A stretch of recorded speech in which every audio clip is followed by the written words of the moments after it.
আমি একটা মাসলা আপনাদের সামনে বলতে চেয়েছিলাম যে কেউ যদি সালাত পরিত্যাগ করে ইচ্ছাকৃতভাবে তাহলে সে কাফের কিনা। এখানে একটা মৌলিক কথা যে ইসলামের যে কোনো হুকুম, ছোট থেকে ছোট, বড় থেকে বড়, কেউ যদি অবহেলা করে, তুচ্ছ করে, অবজ্ঞা করে বা অস্বীকার করে সেই হুকুমকে পালন না করে, যেমন আপনাকে আমি বললাম আপনি দাড়ি কেন রাখেন না, তখন আপনি অবজ্ঞা সূচক বললেন যে দাড়ি রাখলে আনসোশাল লাগে, অসামাজিক লাগায়, বা দাড়ি রাখলে আনস্মার্ট লাগে। এটা কিন্তু আপনি দাড়িকে অবজ্ঞা করলেন।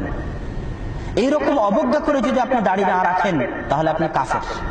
বা এই বলে যদি আপনি দাড়ি না রাখেন যে দাড়ি কে বলেছে দাড়ি রাখতে হবে, দাড়ি রাখার কথা কোথায় আছে, তাহলে আপনি কাফের। এই বলে যদি আপনি দাড়ি না রাখেন, হ্যাঁ দাড়ি রাখা তো উচিত কিন্তু সমাজের কারণে বা অন্যান্য কারণে রাখতে পারি না, চেষ্টা করবো ইনশাআল্লাহ দাড়ি রাখার, তাহলে আপনি এখনো মুমিন আছেন। কথা আমার বুঝতে পারছেন না? ইসলামের ছোট থেকে ছোট, বড় থেকে বড় যে কোনো হুকুমকে অবজ্ঞা করে, তুচ্ছ করে বা অস্বীকার করে যদি আপনি পালন না করেন তাহলে আপনি কাফের।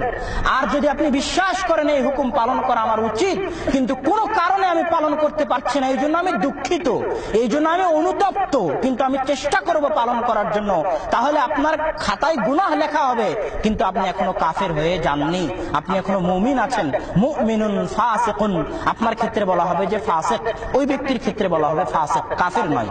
কিন্তু ইসলামে এমন একটা হুকুম আছে যে হুকুম আপনি মানেন যে পালন করা জরুরি, আপনি অস্বীকার করছেন না, অবজ্ঞা করছেন না, তারপরেও পালন করছেন না, সেই হুকুম যদি আপনি বিশ্বাস করেন পালন করতে হবে কিন্তু আপনি পালন করতে পারছেন না অবহেলার কারণে, তারপরেও ওই ক্ষেত্রে অনেক ওলামায়ে কেরাম কাফের বলেছেন। সেই হুকুমটাই হচ্ছে সালাত।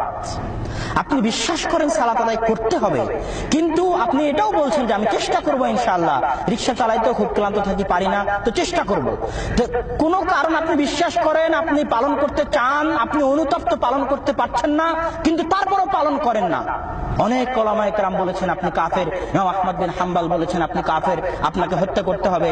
ইবনে তাইমিয়া রাহিমাহুল্লাহ বলেছেন আপনি কাফের। ইবনুল কাইয়িম রাহিমাহুল্লাহ বলেছেন আপনি কাফের। আব্দুল্লাহ বিন বাজ রাহিমাহুল্লাহ বলেছেন আপনি কাফের। শেখ সালেহ আল উসাইমিন বলেছেন আপনি কাফের। তাহলে বুঝতে পারছেন সালাতের গুরুত্ব কতখানি। এখন এখানে একটা কথা যে বাস্তবেই কাফের হওয়ার সম্ভাবনা আছে। ওই যে হাদিস যে বাইনা শিরক ওয়াল কুফরে তারকুস সালাহ, একজন মুমিন এবং একজন মুশরিকের মধ্যে পার্থক্যকারী হচ্ছে সালাত। কিন্তু তারপরও আমি মাসলা বলছি, দাওয়াত থেকে সরে আসলাম, মাসলা যে বাস্তবেই কাফের হবে কিনা। ইসলামের ইতিহাসে এরকম কোন নজির নাই যে কোনো ব্যক্তি সালাত পরিত্যাগ করেছিল, সালাত পালন করতে চাইতো, অনুতপ্তও ছিল কিন্তু তারপর অবহেলার কারণে সালাত আদায় করতে পারেনি, এরকম ব্যক্তিকে কাফের ফতোয়া দিয়ে তার জানাজার সালাত আদায় করা হয়নি বা মুসলমানদের গোরস্থানে তাকে দাফন করা হয়নি, এরকম কোন নজির ইসলামের ইতিহাসে পাওয়া যায় না। বা বাস্তবেই সে ইহুদি খ্রিস্টানদের মতো কাফের হয়ে গেছে, হিন্দুদের মতো কাফের হয়ে গেছে, এইরকমও সাধারণত মনে করা হয় না। তার উপর যদি হদ জারি করা হয় যে তাকে হত্যা করতে হবে, হদটা সালাত আদায় না করার কারণেই জারি করা হচ্ছে, পূর্ণ কাফের হয়ে গেছে এইরকম মনে করে নয়, এটাই হয়তোবা উত্তম, আল্লাহু আলাম। তবে কাফের হওয়ার সম্ভাবনা আছে, বড় বড় আলেমগণ তাদেরকে কাফের বলে ফতোয়া দিয়েছেন। সুতরাং আমাদেরকে সজাগ থাকতে হবে আমরা যেন কাফেরদের কাতারে পড়ে না যাই সালাত অবহেলা করার কারণে, সালাত না আদায় করার কারণে।